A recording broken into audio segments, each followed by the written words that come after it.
नमस्कार दोस्तों, आप सभी का YouTube चैनल वृंदा घर आंगन में हार्दिक स्वागत है। आज मैं आप लोगों को शीतला माता की व्रत कथा सुनाने जा रही हूँ।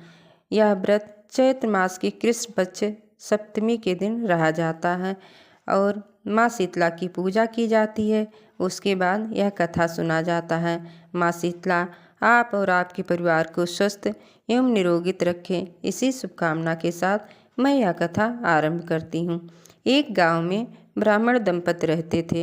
दंपति के 2 बेटे और 2 बहुएं थीं। दोनों बहुओं को लंबे समय के बाद बेटे हुए थे। इतने में शीतला सप्तमी का पर्व आया। घर में पर्व के अनुसार ठंडा भोजन बनाया गया। दोनों बहुओं के मन में विचार आया कि यदि हम ठंडा भोजन कर लेंगे तो बीमार हो जाएंगे। बेटे भी अभी छोटे हैं। इस कुविचार के कारण दोनों बहुओं ने पशुओं के दाने तैयार करने के बर्तन में चुपचाप 2 बाटी तैयार कर ली। सास बहू शीतला की पूजा करके आई।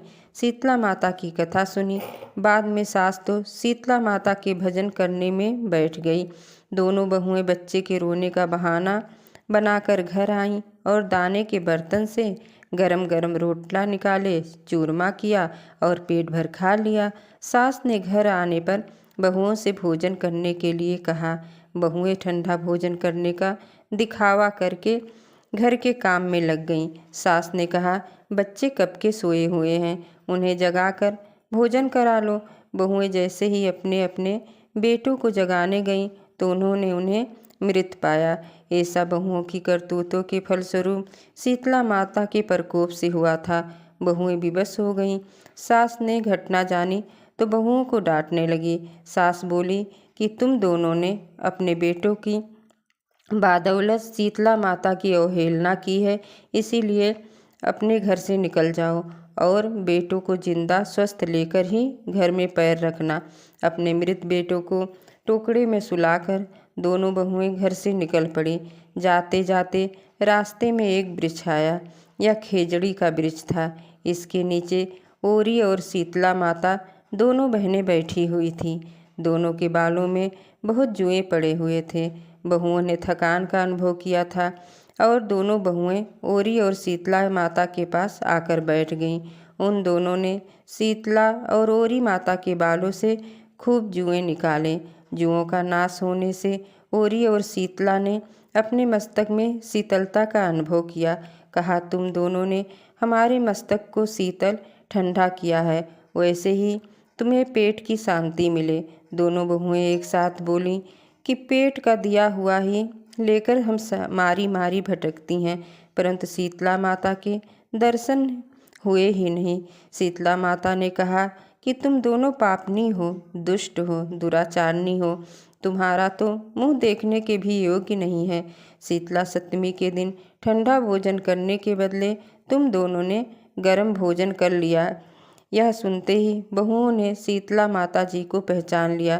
देवरानी जेठानी ने दोनों माताओं का वंदन किया।